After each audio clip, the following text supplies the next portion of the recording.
Bonjour et bienvenue dans Change de régime, le podcast pour changer ta relation à la nourriture durablement et dans l'amour de toi.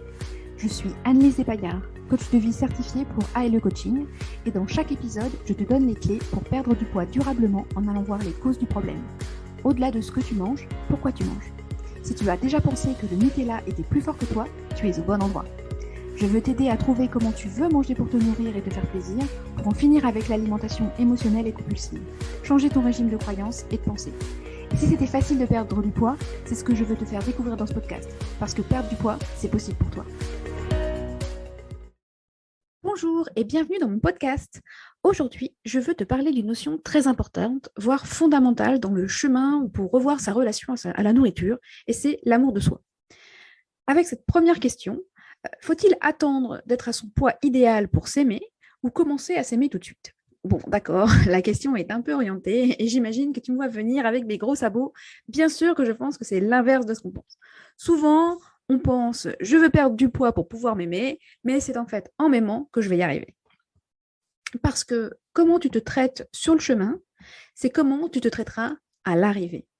Si tu perds ton poids contre toi, dans la haine, la douleur, la frustration, tu resteras dans cette émotion quel que soit ton poids. En fait, il n'y a pas de bouton off à l'arrivée. Et bien sûr, on pense que ce serait peut-être plus facile si les circonstances sont différentes, que ce sera peut-être plus facile de s'aimer à 50 kg qu'à 70, mais en vrai, je n'en suis pas si sûre. J'ai vraiment beaucoup de clientes qui veulent refaire un poids qu'elles ont fait dans le passé. Mais si je leur demande « est-ce que tu t'aimais à ce moment-là ?» souvent la réponse est non. Elles se trouvaient déjà trop grosses. Et c'est d'ailleurs ce qui les a potentiellement poussées à faire leur premier régime. Et d'ailleurs, je crois que c'est ma mère qui m'en a parlé la première. Elle m'a dit un jour, tu sais, Annelise, quand j'étais jeune, je me trouvais trop grosse, alors que je ne l'étais pas. Et je pense en fait qu'elle serait ravie de refaire le poids qu'elle faisait à son mariage, parce que clairement, elle n'était pas.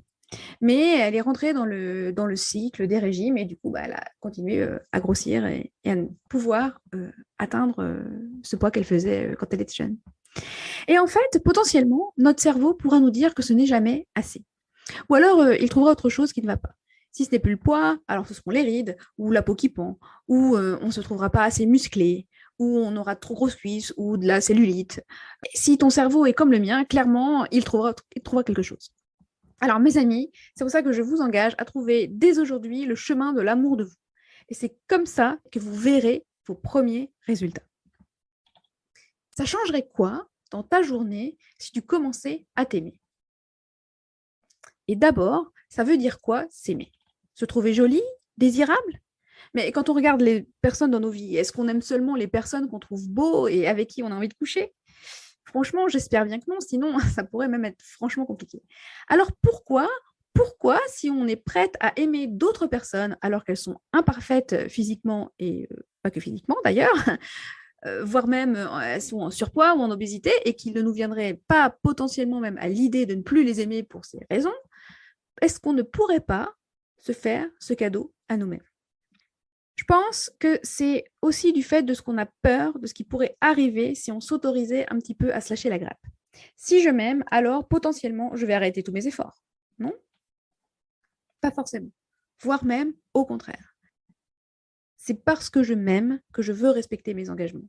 C'est parce que j'aime mon corps que je veux arrêter de le faire souffrir. C'est parce que je l'aime que je veux le maintenir en bonne santé et arrêter de manger jusqu'à avoir physiquement mal au ventre de façon régulière.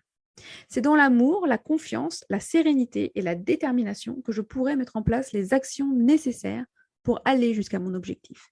Pas dans la haine, la souffrance et l'autodénigrement. Alors comment faire? Et si c'était facile de s'aimer, alors comment on ferait? Déjà, je pense que la première étape, c'est de reconnaître comment tu te parles.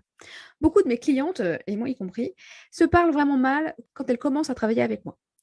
As-tu, toi aussi, une voix intérieure qui t'invective, te dit que tu es nul, que ça ne sert à rien, que tu n'y arriveras jamais, que tu es une grosse vache, sans arrêt sur ton dos à te dévaloriser, minimiser tes succès pour appuyer sur des échecs, oublier ce que tu as fait pour te focaliser sur ce qui n'est pas fait ou ce qui reste à faire? Pour la reconnaître et regarder l'ampleur de ce qu'elle produit, je vais te donner un exercice. Si tu veux accepter cette mission cette semaine, je vais te demander de traquer justement comment tu te parles. Notez le vocabulaire et te demander Est-ce que je parlerais comme ça à ma meilleure amie ou ma fille, mon fils, ma mère, une personne vraiment que tu aimes vraiment? Laisserais-je d'ailleurs n'importe qui d'autre que moi me parler comme ça?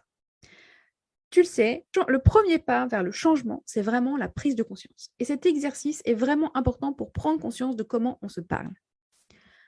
Ensuite, deuxième étape, voir quel résultat cela produit. Quand tu te dis je n'y arriverai jamais, comment tu te sens? Désabusée, impuissante peut-être. Et alors, que fais-tu? Tu vas manger ou tu fais ce que tu as décidé?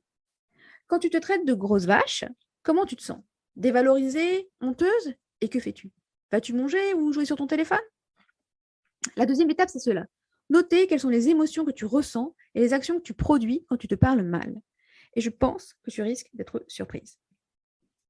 Enfin, la troisième étape, ce sera de décider de changer. Décide avec moi aujourd'hui. Là, pas besoin d'attendre 3 semaines, hein, parce que la première semaine, tu peux traquer comment tu te parles, et la deuxième semaine, regarder les résultats que ça produit. Mais on peut dès maintenant décider de changer. Décider avec moi aujourd'hui que c'est terminé, que tu ne te parleras plus comme ça à partir de maintenant. Bon, alors attention, il y a une nuance, hein. Il est très clair que tu vas continuer à te parler mal, crois-moi. Personnellement, je fais cet exercice depuis plus de 2 ans maintenant et ça m'arrive encore. Par contre, ce qui change, c'est que 1, je le reconnais, 2, je corrige tout de suite. Et c'est là la 4e étape. Reconnaître qu'on ne se parle plus comme ça et trouver autre chose à se dire. Je ne suis pas une grosse vache, merci, mais non merci. C'est vrai que je ne fais pas le poids que je souhaite. Je n'aime pas trop l'aspect de mon ventre. Ça ne veut pas dire que je dois le traiter de tous les noms. Et bien sûr, toujours gentiment. C'est pour ça que j'aime bien l'idée du merci, mais non merci, cerveau. Ou tu n'es pas très sympa aujourd'hui. On ne se parle plus comme ça. Tu te souviens? Un peu comme un enfant, en fait. Et là, l'amour de soi commence vraiment par là. Comment tu te parles? Et ensuite, tu pourras voir la différence d'action. C'est un peu la 5e étape. Quand tu te dis, c'est vrai, ce n'est pas ce que je voulais, manger ce paquet de gâteaux, mais je ne suis pas une grosse vache pour autant, tu peux ressentir de la compassion ou de la compréhension, voire de la curiosité. Et alors, tu peux te demander ce que tu aurais pu faire ou ce que tu pourras faire la prochaine fois. Trouver des solutions au lieu de te taper dessus. Et ça fait toute la différence. Et si tu commences à pratiquer l'amour de toi dès maintenant, tu pourras continuer une fois que tu auras atteint ton objectif de poids. Et ce sera tellement plus facile parce que tu l'auras pratiqué pendant tout le chemin. Et que, comme toute compétence, pour apprendre, il faut de la pratique, du temps et de la répétition. Et en plus, on a potentiellement toujours plus de bénéfices à ressentir de l'amour que de la frustration. Ne serait-ce que pour ça, ça peut valoir le coup de commencer à s'aimer. Voilà ce que je voulais te partager aujourd'hui. J'espère que ça t'a plu. Si c'est le cas, n'hésite pas à mettre un commentaire et une note 5 étoiles. Ça m'aidera beaucoup à faire décoller mon podcast. Et je te dis à la prochaine fois pour un nouvel épisode. Et n'oublie pas, perdre du poids, c'est possible pour toi. À très vite!